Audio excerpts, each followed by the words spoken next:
Hello, good morning guys.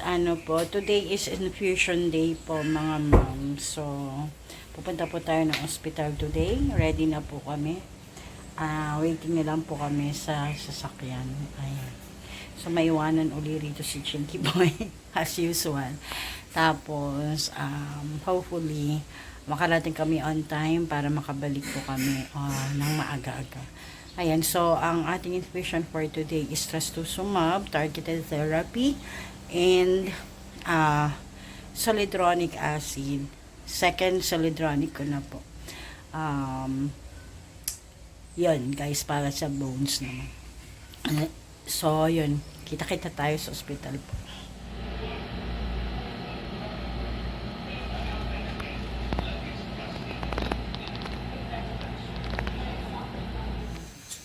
Ayan, nandito na tayo sa bahay guys. Tapos na po yung infusion natin.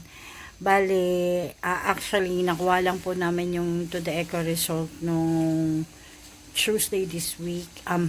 Opo. Kaya, hindi pa po tayo nakakapag pa-consult sa ating cardio. Pero nag-go na po si Onco. Kaya natuloy po yung infusion today. Tapos kanina, nakausap natin si Doc Onco para mag-aano na tayo guys, magpapa-CT scan na ulit bago yung next session. Tapos, meron pang isa yung sa dugo daw po, yung parang CT rin, pero dugo po yung gagamitin. Papa-quotation tayo guys kasi hindi ko po alam kung magkano yon. Tapos i-workout ko rin po yung namin yung GL para sa CT scan kasi medyo mahal po yun. So kailangan ko po yun before yung susunod na infusion. Kaya let's see. Ayun. So balitaan ko na lang po kayo ulit kung dun sa cardio na kapag may schedule na po si cardio kasi sa ngayon wala pa po. Tapos kung bahala na po. Basta meron na po akong request for a new CT scan ulit. Ayun mga guys, yun muna for today. Ayun. And hello guys, this is another day. Actually, malayong-malayo na. Siguro more than a week after my infusion day. So, today po may schedule tayo na pumunta sa cardio para po ipakita sa kanya yung nakaraang to the echo natin dahil hindi pa po natin na kukuha yung yung diagnosis niya doon. Doon kasi po dun sa to the echo ginawa po before no infusion ko, nakalagay doon na may konting improvement po doon sa wall movement ng heart ko, pero meron po nakitang grade 1 diastolic dysfunction. So bago po yun. Which kung sa layman katulad ko, in-interpret ko po yun na maganda yung gamutan na ibigay sa akin kasi nagkaroon ng improvement dun sa unang problema, pero meron pong bagong nakitang issue dun sa puso ko, yung diastolic dysfunction nga po. Hindi po tayo nakapagpa kay Doc dahil sa wala po siyang schedule, na wala po kami makuhang schedule para po dun sa check-up sa kanya. Kaya ngayon po yung kami na schedule, which is like parang 3 weeks na yata or parang ganun 3 weeks ago na. So mamaya mga alauna po yung appointment, pupunta po kami ng ospital para makausap si cardio. Tapos probably po yung schedule kasi ganon. Tapos tomorrow, pupunta po kami ng NKTI para po magpagawa ng CA15-3 kung tama ako. Kasi wala pa po akong sapat na GL para sa panibagong CT scan na ina-ask po ni Onco. Ayun guys. Kaya, yun yung gagawin natin. Yung kay Doktora Cardio muna, tapos yung CA15-3 yata ang tawag doon, hindi ko matandaan. Tapos by Thursday magpapaschedule din kami ng consultation kay Doktora Onco ko. Tapos yun, kasi malak nga po namin guys lumipat na sa public dahil hirap na po kami sa budget. Kaya ano, baka by Thursday po magpaalam na kami kay Onco at humingi kami ng referral kung may kakalala siya. Pero itutuloy ko pa rin po yung itutuloy pa rin po ko sa infusion sa 17 yung in-schedule ni Onco po last time. Pero siguro yun na po yung huli na kay Dr. Leonardo. Tapos lilipat na po kami ng ospital. Yun. Kasi para po hindi rin masyadong para makakuha po ng masigit na tulong sa gobyerno dahil nga po hirap na rin po kami sa budget Ngayon, sana mag-workout po lahat according to plan. Ayan, pinag-pray po namin na i-direct kami kung saan yung dapat. Ayan mga guys, so mamaya update ko po kayo after ng visit ko kay cardio. Kung ano po yung mapag-usapan doon. Yun, later po. Hello, ayan, nandito ako ulit. Paalis na po tayo today. Papunta nga po kay cardio. So, I hope na may maganda tayong mabalitaan. Kung hindi naman, yung kayang-kaya lang natin na sitwasyon. Kaya yung makukuha lang sa gamot. Kaya mga guys, nabinasa ko na rin naman yung grade 1 diastolic dysfunction. Parang ang sabi doon, reversible naman po yun. So, I'm hoping na ganun din yung sasabihin ni cardio. Kasi syempre siya naman yung mas nakakaalam nun. Ayan, so today, mamaya-mayang onte, makakausap na natin siya. Tapos babalikan ko na lang po kayo. Hindi tayo makakapag-record sa hospital doon kasi bawal po. Kaya, i-update ko na lang po kayo kapag pagdating. Mag-update na lang ako ulit pagdating na lang namin. Ayan, ito si Chinky Boy. Ayan ang baby ko. Malungkot na naman ang baby ko. Aroy, masakit yung kamay ko. Ayan, baby.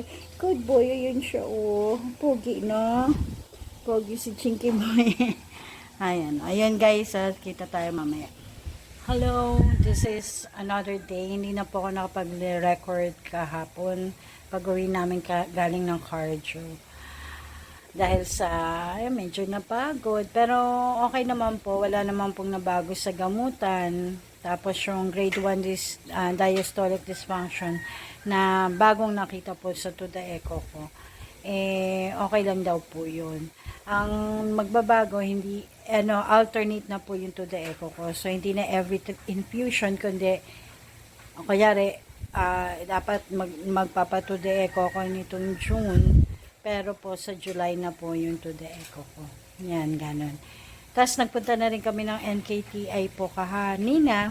Nakauwi na po kami. Yun naman nagpakuha na po ako ng blood works, yung complete CBC, creatinine, SGOT, SGPT, at saka arterial phosphate yata yung tawag doon. At saka po yung CA15-3 para po sa tumor markers. So, nakaschedule na rin tayo, nakausapin si Onco by Thursday. So, yun. Hopefully, nandun makuha na natin yung result natin at that time. So, yun. Balitaan ko ulit kayo after ko makausap si Onco. Good morning, guys. Today po is Onco. Visit po tayo ngayon. May appointment po tayo kay Dr. Onco. Nakuha na natin yung ibang mga result dun sa blood works na pinagawa natin sa NKTI. Kulang na lang po na dun sa CA15-3, yan po yung para sa tumor markers. Pero we're hoping na today makukuha na namin yung result na yun bago yung on-call visit. Maayos naman po yung mga nasa range naman po karamihan doon sa aking pinagawang yung ibang test na ginawa.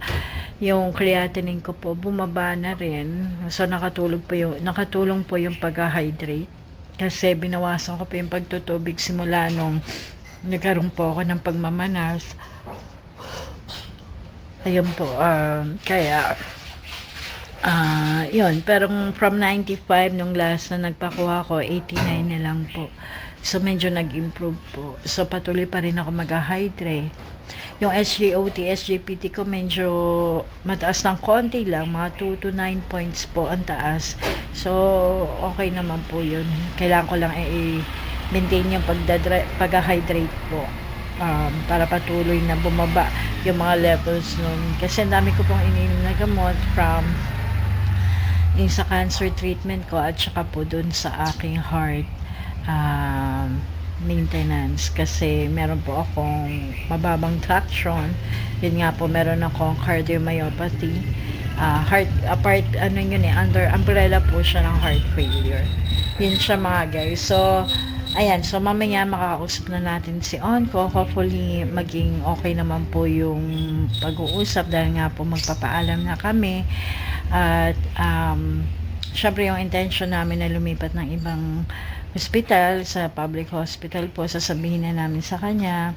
And then ano po, hopefully din matuloy pa rin yung aking session nitong July 17 sa kanya. Hayo mga guys, balitaan ko kayo after po namin makausap si Doc, yung mga ma'am.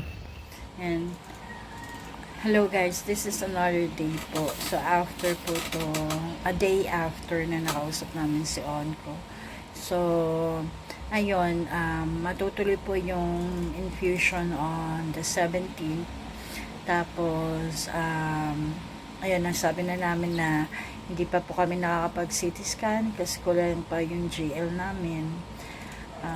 Yung result po ng mga blood works na pinagawa niya ay maayos naman po. So, kahapon din in-explain niya yung plano niya na kaya na magsa-CT scan at saka kaya na in-order yung CA15-3 kasi po dahil sa anong tawag dito, titignan kung pwede na pong ma-surgery. Yan po yung kanya palang balak. Hindi po natuloy yung pagpapaalam namin dahil sa ewan ko po, hindi ko po nasabi, hindi ko rin trinay kong sabihin, pero talagang hindi po na diretsyong nakapagpaalam. So ayun, hindi pinagpe-pray uli namin kung ano yung dapat gawin, kung yun ba yung dapat na gawin namin, kasi yun nga, medyo hirap na kami sa budget. Kaya ayun, titingnan namin yung mangyayari sa everyday, kung ano yung mag-unfold, yun na lang po yung susundin namin. Inaano na lang namin sa prayer. Kasi maganda naman yung plano dito. At saka, syempre, naisip ko din,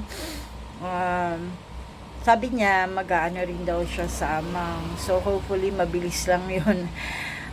Para siya pa rin yung doktor namin kahit doon na magpa-infusion and pero yun, samahan nyo kami magdasal kung ano yung dapat namin gawin, kung magstay ba kami kay doktora or